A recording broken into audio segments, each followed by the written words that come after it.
Hi, I'm Dr. Avanti Kumar Singh. In over 20 years of practicing both Western medicine and Eastern healing traditions, the most important thing that I've learned is that healing is a journey we take together. So on this podcast, I'll be demystifying Ayurveda and other integrated medicine, showing how these simple, ancient practices are the keys to unlocking a healthy modern life. We are all healing catalysts because healing starts within. It starts with you, and it starts right now. This is a Soulfire production. Episode number 138. I don't know about all of you, but once we get to around August 15th, like mid-month, I find myself itching to jump back into all of the things of life that start again in September. I just want to go out and buy a new planner and start filling it in. I want to make plans for the holidays that are still months and months away. Do any of you feel like this? Well, if you do, stay right here with me for the podcast today. Hello, my beautiful friends. I'm so glad to be back with you again today on the Healing Catalyst podcast. And if you're new here, welcome to the show. And to all of you, I am so glad that you're here because by listening to this podcast, you're doing something really important for your health and wellness. You're learning from me and my incredible guests, the world's leading experts in integrative medicine and integrated healing, about the things that impact your health and your quality of life and your longevity. And you're learning skills and strategies to help you feel better and to take control of your health and well-being. And so, as summer comes to a close and we soak in the last warm days of August, I think it's a really good time to pause and reflect before we dive back into the busyness of September. And in the spirit of reflection, I thought that it would be a great idea to dig back into the Healing Catalyst podcast archives and revisit some of the most popular episodes on topics such as energy, sleep, food, and daily routines to really set you up for moving back into all the things of life with some tools and some strategies that will help support your health. And so today we are kicking off this summer send-off series of timeless health tips with a powerful episode with Dr. Amy Shah about increasing energy by managing burnout and fatigue with something she calls the Energy Trifecta. Now, a little bit about Dr. Shah. Dr. Amy Shah is a physician who trained in both internal medicine and allergy and immunology. She is studied at some of the most prestigious institutions in the world, including Cornell, Albert Einstein, Harvard, and Columbia. In 2010, a car accident in which her car spun out of control became the wake-up call that Dr. Amy needed to realize that her life was also out of control and that she was suffering from severe fatigue and burnout, which ultimately became the focus of her practice. Her first book, I'm So Effing Tired, is a wealth of information that outlines her unique approach to healing fatigue. Now, Amy and I are both first-generation South Asian women with similar backgrounds and stories. And in our conversation, we discussed the pressure of expectations, both internal and external, as well as gender and cultural expectations, and how this adds to fatigue and burnout. We also dive into the misconceptions around adrenal fatigue and the allure of quick fixes and miracle pills that are so prevalent in the wellness world right now. Dr. Amy also shares her insights on healing fatigue and burnout through what she calls the Energy Trifecta, explaining how to heal the gut, the immune system, and our hormones. She also reveals her one daily non-negotiable habit that she says has completely transformed her health. So, if you're feeling fatigued or you're feeling the weight of burnout, or you just want to be proactive as we enjoy these last bits of summer before getting back to the pace of the fall season, this episode is for you. I think you'll find it not just informative, but really empowering. And I want you to know that we talked about a lot in a very short time on this episode. And so you might want to grab a notebook and a pen to take notes. I am so happy to share with you my conversation with Dr. Amy Shah about the Energy Trifecta and how to heal fatigue and burnout. Amy, thank you so much for joining me today for the Healing Catalyst podcast. I'm so excited to have you as a fellow South Asian woman in medicine and just supporting you in your book and your work. So thank you so much for making the time. I know you're really, really busy right now with your book launch. So Oh, no, it's a pleasure to be here. It's such a fun thing to be able to connect with people all over the world, and especially, like you said, connecting with people with similar backgrounds, similar training, similar views on life. So it's been really cool. that's amazing. That's great. Well, I took some time over the past few days to dive into your book that you just released, I'm So Effing Tired. In your book, like right away on page 3, you share the story of your turning point, of that moment, when you had your car accident and you realized that you had to change some things about your life because you were so, quote, effing tired and burnt out, you know? So I'm really curious to know more about sort of what led to that moment in time where you had that accident, like the years leading up to it. What was your experience as a South Asian woman growing up in the United States? Um, and how do you think, that experience shaped your beliefs around health and illness and sort of where you ended up in that car accident? This is such a great question, multifaceted question. After I released a book, somebody reached out to me and said, they had similar experience. Oh, well, hundreds of women reached out to me and said that they had similar experiences, and some of which were also South Asian women who said to me, maybe it's something about our immigrant families that ingrained kind of that work hard culture. I knew that the immigrant culture had so much to do with the way I was taught to work. But I think there's a layer on top of that. Not only are we taking the work ethic from our parents or grandparents, we're also layering it on top of the expectation of women. And so we're working as hard as we can to be successful. And then we are taking on this very heavy backpack of expectations as women.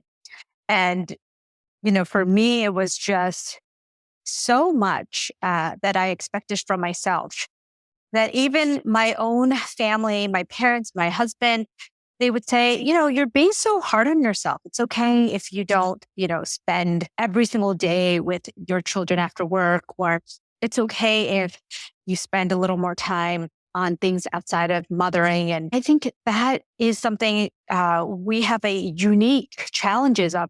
We have this culture that ingrains in us that work is the most important thing, that if you have an opportunity for success, you must take it. Why would you ever not take it? And why wouldn't you give 100% to it? And then on top of that, you layer on the expectation for women, which is in almost pretty much every culture, including American culture, which is that if you are a working person and a mom or, caretaker in any way, that you have these additional duties and you must excel at those as well. So I think that's what happened to me. I think that, when I was in medical school, I didn't have children or responsibilities financially. I think I was burned out, but I could recover. There was always like a little recovery period. And then I think that the hormonal milieu changes as we get a little bit older. But then also the expectations that we put on ourselves, the society puts on us, that really put me over the edge. And I know so many other people can relate. Yeah. So I identify with you so much because we have very similar stories, same sort of thing. I got married while I was in medical school, at the end of medical school, and had both my kids while I was in med school residency. So I totally relate to what you were saying about, when you start medical school, you have no other responsibilities. So you have that time to rest and recover, even though it's so incredibly intense. But then you add all these other layers of responsibilities and roles and expectations. And it starts to get to be almost too much and overwhelming. And um, I do think I agree with you that some of that comes from our South Asian background, our immigrant background, being, first generation here. And then also, like you said, what society expects of us as women and working mothers. And then on top of that, physicians, right? So, um, Yeah. what would you say, as you were growing up, what was sort of the belief around health and illness, do you think, growing up as a first generation immigrant here? I have to say that one thing I did believe in is I shunned Ayurveda and I thought of it as very backwards, that it was something that, that they didn't know any better back then. And that traditional medicine, because traditional medical textbooks pretty much negated a lot of what Ayurveda was telling me. So I would uh, shun the healing modalities and the medical modalities that were given to me through my family, my parents, my grandparents, and my visits to India every summer. And instead, I embraced the Western medical science, which, it was part of also assimilating with the country and especially where I was. I was in these academic institutions that really did not believe in anything outside of their own belief system. So I remember after medical school, and during medical school, I did a summer where I learned acupuncture. And in medical school, I started to really get interested in these Eastern modalities. And I said that during my interview for internal medicine residencies. And I remember that people looked at me, so many people looked at me like I had three heads and that I wasn't really a serious or dedicated medical student. And luckily, I had Deepak Chopra's brother was my interviewer at the Harvard hospitals at Beth Israel Deaconess was where my interview was. And I remember sitting with him and he said, "Oh yeah, my brother, does a lot of that stuff." Kind of thing. And he was into it as well. And he was really a big proponent of having an open mind. And that's eventually where I went for my training. So I had, during my medical school and training years, I really did open my mind to these ideas and really changed my ideology. I think I realized, wow, there's so much knowledge that they had. I mean, something as simple as the turmeric thing. So turmeric needs black pepper and oil to be activated, and it becomes like 900 times more active, the bioactive compound curcumin.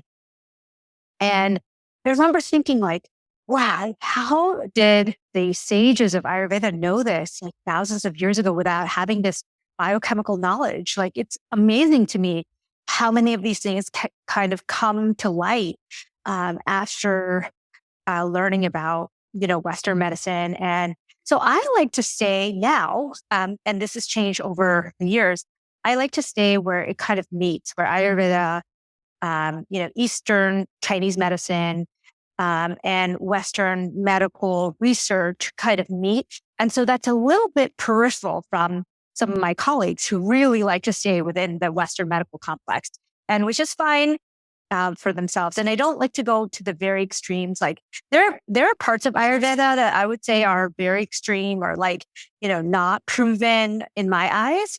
And so I just try to incorporate and learn the things that kind of overlap. And this is so different from how I was when I was growing up. When I was growing up, I was just trying to get into medical school. I ignored everything Ayurveda or outside of the box, and I was just going for it. Yeah, it's, I swear, I feel like I'm talking to myself right now, talking to you, because that was so much my experience. I think you bring up a really good point of, so many of us who have families who came from other cultures who had these deep and rich ancient healing traditions, and the knowledge and the gift of that, they sort of used those things when we were growing up. But I think we had this interesting place where we had to assimilate, being in school, being, with people who were, quote, American and us being American, right? We had to assimilate. So it's like this weird place of, well, I know what mom and dad do at home and my nanny and my nana and, all these people do at home and it works for them, but what do they know? And again, like when you set your sights on medical school, you almost have to like disregard that to be able to get where you want to go. But it's so interesting that, we kind of get to this place where we start looking for more answers and we start looking at what we came from. That was my experience anyway. So I really appreciate that insight of, how we've had to try to assimilate. And part of that meant maybe leaving behind some of the things that were true and that worked and that, like you said, medical science is now proving, which I know is a lot of the stuff that you wrote about in your book, which I so appreciate because I do think that when you can add the data and the evidence to back up what we've known for 5,000 years in Ayurveda or Chinese medicine or any of these integrated practices, it opens more doors for people to actually listen a little more. Yeah.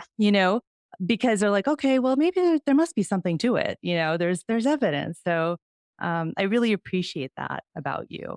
Um, so let's dive into your book. I really wanted to talk about adrenal fatigue for exactly this reason, because, you have a whole chapter about it in your book. And, you point out very rightfully so, which has been one of my frustrations, that adrenal fatigue is this sort of catchphrase buzzword right now in the wellness world. And it's not something we learned about in medical school, And so could you spend a little time maybe talking about it and sort of your perspective of adrenal fatigue in your work with your patients? Yeah. Adrenal fatigue is something that people feel is a catch-all, like you said. If you Google, fatigue or tired, one of the first results, it's not the first result, will be something about adrenal fatigue. And it makes sense. Like there's this little, gland in your body that dysfunctions, and that's why you're tired. And if you can get that gland to work again and pump out the hormones that it needs to, then you will be fixed. So take these supplements and boost up your adrenal function. And like, that's the end of the story, right? And then I start to say, oh, well, maybe I should just, maybe I was missing something in medical school. Like maybe I need these adrenal fatigue supplements to Right. boost up my adrenal gland. Yeah. And then the more I looked into it, I said, oh, well, maybe no, it's not adrenal fatigue. It's like hormone dysfunction where it's, estrogen imbalance, where it's this thyroid dysfunction that like doesn't get picked up on testing, or, this whole world of hormonal imbalance was new to me because I really didn't understand from a medical perspective how it all worked. When I started to understand how hormones work and how they communicate with the body and our rudimentary understanding of the effect of hormones and how we can modulate them, I realized that it's not an isolated systems problem. It's not a gland. It's not like the adrenal is dysfunctioning. So the way I explain it in the book is that you basically have a highway, a hormone highway, and it starts in your brain with this GnRH pulse, and it kind of starts the whole system. And then the cars go off into exits, like at the thyroid or exit at the ovaries or exit at the adrenals. And if there's an accident at any one of those exits, there is going to be a slowdown of the entire system. And so your feelings of fatigue is not necessarily coming from your adrenals. It's coming from this traffic jam that's happened on this hormonal highway. And what, taking a bunch of supplements that so quote unquote boost the adrenals is not going to be the answer to your problems. And so when I realized that really clarified a lot for me. And so I had to make a point to clarify it for people who, are interested in where does all this fatigue come from? Mm-hmm. Yeah. And I think it's just so important to sort of click into what you just said about supplementation because, I know that that's something else, being in integrative medicine like you and I are, there's sort of this very heavy focus in the wellness world on supplements all the time. But how many supplements can Yeah. you take? And, it's problematic for me when people will come to me saying, well, this doctor told me to take this, and this supplement, and it's costing them a fortune, first of all. Yeah. And second of all, like what problems will those supplements then cause? And what other changes are you making? Because it comes back to sort of this Western perspective of everything has to have happened yesterday, right? Yeah. The treatment should have happened, or the fix to the problem should have happened yesterday. So let me just take all these supplements and I'll be okay, right? So I think that that's a really important point. And it's so funny. I know you're not ever supposed to read your bad reviews, but a couple of the bad reviews were all the same. And they were like, there's no secret in here. Yeah. She has no, there's nothing that basically what they were trying to say is like, we don't want to do the hard work. And we were looking for a miracle solution, and there's none included in there. And that's what I've thought of as the adrenal support cocktail of 100 supplements is just that. It's this false promise to people that all they have to do, they don't have to do the hard work. All they have to do is take a bunch of these supplements and voila, your problems will be fixed. This magic pill concept that is so ingrained in our society. And actually, someone messaged me the other day and said, I wish you could just create a magic pill. And she was joking, but she was serious. I think there was so many, and I talk to people every single day, super amazing, educated people who are like, just tell me, is there a magic, is there a supplement, or what they're asking for is that magic pill concept. They're asking for a one solution. And that's how I think adrenal fatigue just got so popular, because everybody's like, well, I'll try that. If you can tell me that taking these things can boost my adrenals and now I have more energy, great. I'd much rather do that than sleep and eat right. and exercise and all that stuff. Right. So that's why I really steer away from supplements as well. Although I think supplements can have their time and place. Of course. I do think that it's just perpetuating this idea. And, that's exactly why the celery juice was so praised, was so popular, because you give anything these magical properties and people want to believe it. And there's this 30% placebo effect. And, and then it perpetuates this idea that there's this magical juice out there and then everybody wants it. So that's how I think adrenal fatigue really got its wings is because of this riding on this concept of a one-stop solution. Right. And that because it's adrenal fatigue, well, that's the answer. That's the cause of all my problems of why I'm so tired. And I don't need to look at the rest of my life, look at what I'm doing on a daily basis. If I just fix this, I'll be okay, sort of thing. So Absolutely. I thought it was just so incredibly important that you really addressed that and had a full chapter on it. So that's why I really wanted to kind of dive into it a little more. So that kind of leads into, so there is this problem with fatigue and burnout. Talk to me a little bit about, sort of what you're seeing as far as, we're in a global pandemic. I know I have seeing this personally in my own life with my family, my children who are college aged, patients, students of this fatigue from this pandemic. What are you seeing as far as, the research you've been doing for this book? And I know you were writing it in the middle of the pandemic. So talk to us a little bit about that. Yeah. There's been a 33% bump in burnout symptoms over the last year. I mean, this is not a little change. This is in addition to astronomical rates of burnout, even before the pandemic. Interestingly, I think you'll find this interesting, and this is new data since the book, but it does seem that women are at least 19% more likely to feel the effects of stress and burnout. And this has widened even more so since the pandemic. So it's almost 70% of women feel stressed, burned out, symptoms of fatigue. whereas about 50% of men, which is still high, but feel those symptoms. And in addition, the World Economic Forum yesterday came out with a statistic that women have been pushed back in time by like 37 years from equalities meaning that it will take 37 more years now for women to reach equality with men in terms of economic growth and pay and status.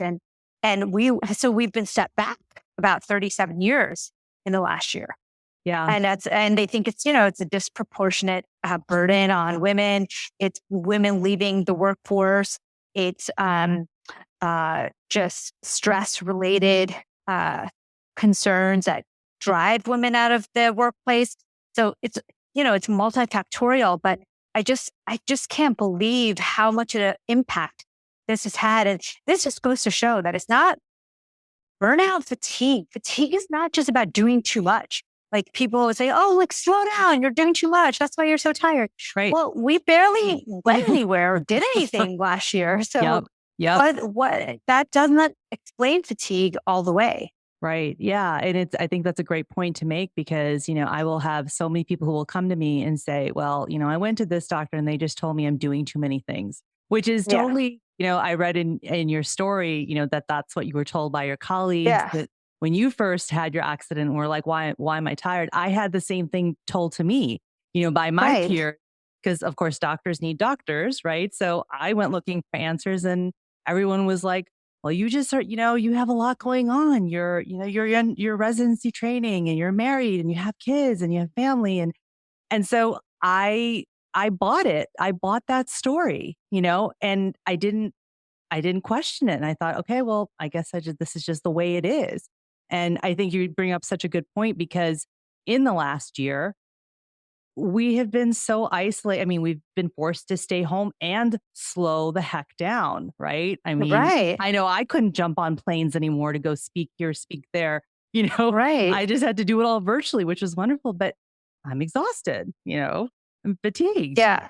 I think that, we have this idea of that this burnout and fatigue is just a problem we can solve by, resting more. And what I realize is that it's actually doing more of the things that recharge you. It's not about doing, less of the things that burn you out because that stuff is going to keep going. That burnout is a problem of not recharging yourself on a daily basis. I think I just want you to say that again, because I think that is so incredibly brilliantly said and so important for people to hear about adding versus subtracting, right? Yeah. Yeah. We're not tired because we do too much. Because slowing down, even a toxic life, is not going to fix the fatigue and burnout. We actually have to do more of the things that recharge us. And I give the analogy of using of our cell phone because we're also used to thinking about our cell phones. When your cell phone is low on battery and is working slow, you don't just use it less. Right. I mean, you're going to go and recharge it. You're going to put it on a charger. Yeah. And you're going to literally like, when the cell phone is dying, we feel like we're dying, that feeling of like, oh my God, we need to like immediately find a charger for this cell phone. Yeah. And yet, so that's the same concept. We need to recharge ourselves. We can't just say, okay, well, we're just not going to do as much and then return to that toxic life on Monday morning, And so that is something that I have taken away even during this book launch. Like I've really, really worked on building in recharges throughout the crazy days. And I think I learned from all my mistakes. I think that we think that recharging is wasting time. So, and that's how our culture is built. Like, working all the time is amazing and rewarded. And if you're overworked, amazing, like you even get more accolades. Yeah. And then if you rest, that, or if you try to recharge in any way, that's a waste of time. And that it feels like you're eating chocolate and like getting, doing a spa day. Yeah. When really you're literally building in little mini recharges throughout the day so that you can sustain this pace. And what I've convinced myself, and my family laughs because I'm literally obsessed with sleep. I am too. I literally think that if you recharge yourself in the right way throughout the day and get a good night's sleep, there's nothing you can't do. Like, I feel those 2 hours that you get of extra sleep, so if you're sleeping 8 hours instead of 6, can be easily made up in productivity the next day if you've had a good night's sleep. So that's something I live by, that I've been really good about during this book launch. Like, no matter how busy I am, I must get my sleep. I must do a couple of things every day to recharge myself. And those are non-negotiable. That's amazing. I love that. And I think that it's so important as health practitioners for us to practice what we preach, because, we are examples to our patients and our students. But also it comes from a place of authenticity then. It's not like we're just like spewing all this information and talking about all this great stuff and we don't practice it ourselves. It kind of loses its meaning and its power. It's so much more powerful when we're practicing what we preach, right? So I think that that's amazing that you are so, committed to your own wellness and recharging every day, as you said. Okay, let's shift a little bit. There's so many things I want to talk to you, and we have like not enough time, but we'll just keep going. I know. You talk about this idea of the energy trifecta, which I think is really quite brilliant on your part, and I love it because I think it's an easy way for people to understand what you're talking about. Can you just tell us about the three things, since we're talking about adrenal fatigue and burnout? Let's talk about solutions and sort of what you found with this idea of the energy trifecta. And maybe you could give, one tip in each area of things that you think would really help people recharge, as you said, and, boost their energy. The energy trifecta is the center for our energy. So it's this interconnectedness between our gut health, our immune health, and our hormone health. And the brain is in the middle, talking to all the different sides of that triangle. Um, and the way I found out about this is that when I was in immunology fellowship, we learned, we were looking at these studies that looked at the intercommunication between the gut bacteria, the immune system, the hormonal system in the brain. And I thought, whoa, I've never heard this before, And it wasn't until I came to my own crisis many years later that I realized, oh, yeah, like that's why it's all going wrong for me. So I had GI symptoms. So I had bloating, constipation, and then I had like tired symptoms, of course, of brain fatigue and moodiness. And then I had the immune systems, which was like inflammation, joint pains, and like difficulty recovering from illness. And then I had the hormonal symptoms, which, to me, felt like my PMS was heightened every month. And then I had this intense, cortisol imbalance. And then, so those three things came together when I thought about, oh, wow, those are all connected. And the reason why all three systems are going wrong is that I'm doing these activities in my life that are basically damaging all three parts of that triangle. I'm sitting here just nodding my head up and down because I'm saying, yep, yep, yep. I every single one of those things I experienced as well. So we can't see each other, but I'm nodding my head in agreement. It's literally like the way that you can get your energy back. And also, for people who are listening, this energy trifecta is actually also like the health trifecta. This is going to help you live longer, absolutely, look leaner, feel better, all of that stuff. It seems to stem from healing each one of these sides. So you ask for a way to, help each one of these So for the gut health piece, I would say fiber. Fiber is key. I did not know this, even through my nutrition degree, that fiber is the actual food, the only food for our good gut bacteria. So when we talk about this energy trifecta, we need to feed this one side of the energy trifecta. It's food. I mean, these guys have personalities, they have interests, they have preferences for food. And so you want to feed them the food that makes them stronger and makes them more in number and diverse. So the fiber piece would be for the gut health. Then for the immune health, okay, so one concept I want people to understand is inflammation is fatigue. So people will say, like, I've heard this word inflammation. Inflammation is activation of your immune system. How does your immune system get activated? If it senses any kind of warner, it will activate if there's any kind of danger, injury.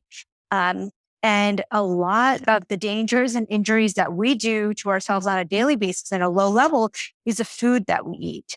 And so cutting out processed, hyper palatable foods that really look foreign to the body. Because what happens is that immune system gets activated and you get inflammation in your gut, which translates to inflammation into your brain, which means that you will feel tired, that your brain is sensing there's a danger, there's something crazy going on. We need to fix that. Let's not do a lot of other things. Let's slow down and fix the problem. So that's why when you're sick, you get really tired, is because your body is sending these inflammatory signals to your brain. And similarly, when we eat or do smoke cigarettes or drink excessive alcohol or put all these toxins in our bodies, we basically are causing inflammation.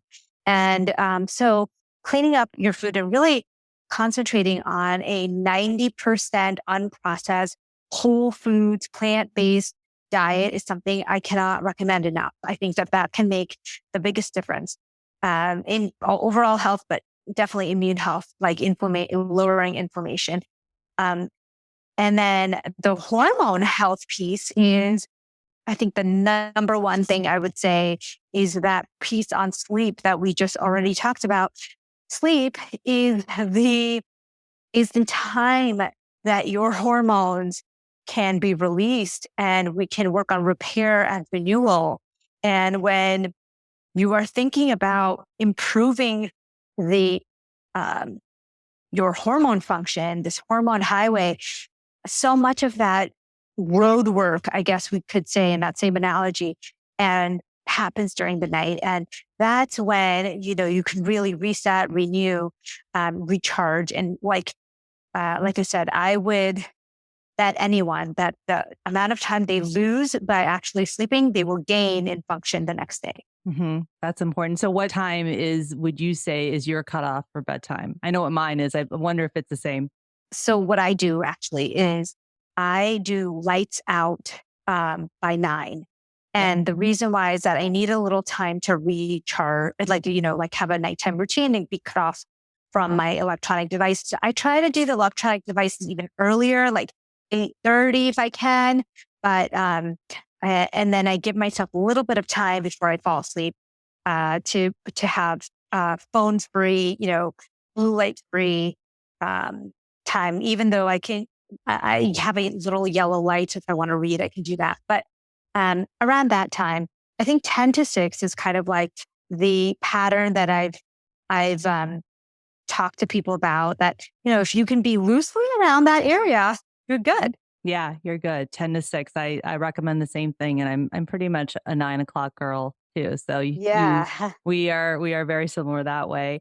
That's great. Those I think are really great recommendations. I love that you were able to, succinctly do that. Let me ask you one last thing, but then I'm going to do a speed round with you if you could stay for that, just a couple extra minutes, just because it's fun. Sure. And I think people will get to know you a little more. But before I ask you that, what would you say is like the one complete non-negotiable habit that you have, that you do every day, that you think has been just transformative for yourself? I get some natural light every day. I think it goes without saying, like, oh, of course you want to get natural light every day. But I think there's so many people who go days without actually getting a dose of natural light. So I think that's been something that has been transformative to my energy and my health. And I will continue to do it. It's a non-negotiable. Okay. And natural light, you mean actually going outside, not through a window? Exactly. Okay. I just want to make sure that we point that out. So it's going outside, not looking out through a window or letting the sun shine. That's all great, but like actually stepping outside. Okay. Yes. Love that. Thank you so much. Okay. So let's do a speed round real quick, if that's okay. Sure. Yeah. All right. Here we go. So the first question, complete this sentence. Wellness is Happiness. love it. What's one myth about fatigue that we need to change? That there is a magic pill out there that we haven't found yet that will fix all of our fatigue problems. Yeah, we talked about that earlier. Yeah. What's something that people often get wrong about you? They think I'm a lot bigger than I am. So everyone who meets me in real life, they're like, you're so tiny. Yeah. So yes. What's one thing that you're really excited about right now? I'm just really excited about how the world has become one. So through my book launch, I was able to talk to people from all around the world in person. I mean, like not in person, in virtual person. And I guess I didn't understand the capabilities of actually like communicate. Like right now, it is the middle of the night in Australia, and I was communicating with this person. It was dark outside, and it was light here, and it was just so amazing to me that we have the capability now to, in real time, to see these places and communicate with these people in ways that we have never been able to do before. That's amazing. That's really exciting. Yeah, it is. And especially when we're doing, pretty innovative work that I think both of us are doing, it means that we have so much more reach with what we're doing. Yeah. So I think that's really exciting. And communication and collaboration becomes so much easier when you can see the person and you can talk in real time, as opposed to the old days of, the very, very expensive and hard to hear phone calls that we would have with overseas people. Yeah. Yeah. No, that's great. What's one thing that you're deeply grateful about right now? I'm deeply grateful that we have, so many of us have made it through the pandemic with our loved ones' health intact. I think that was something that was so heartbreaking through this whole entire thing. And wherever you are after this pandemic, be grateful because it could have been even worse. Even if it was bad for you, it could have been even worse. The fact that if you're able to hear this, or if you're able to hug your family members tonight, that you should be grateful for that. Yeah, beautiful. This is a question actually that, President Obama asked a lot of his Obama fellows, and I have a real affinity for him. I'm a big fan of his. And the question is, describe your world as it is and how you'd like it to be. The world as it is a beautiful place, but there's a lot of miscommunication there between groups, between factions. And we saw this, especially in the last year. The way I see the world for my children at a better place is where there is communication channels set up that are fair and fun and interesting, and people will be able to see each side and argue their points and open up these communication channels that we so sorely need in this country and this world. Beautiful. And then just one last question, which I think is a great place for us to end our time together. If I offer up the phrase to catalyze healing, what comes up for you? Making space to figure out where you're broken. I think that we live in a world in our to-do lists, and we're always so busy that we never make space to actually know what's broken in order to catalyze the healing. If you actually paused and examined your life, you might notice where the problems are, and that can really catalyze your healing. Beautiful. Thank you so much for joining me, Amy. I so appreciate talking to you. Thank you so much. I really, really appreciate it. This was so fun, and the questions were awesome. Thanks again for listening to The Healing Catalyst. If you love what you heard, please hit follow and pass it along to a friend. And if you're feeling really inspired, please rate and review so that others can find this podcast more easily.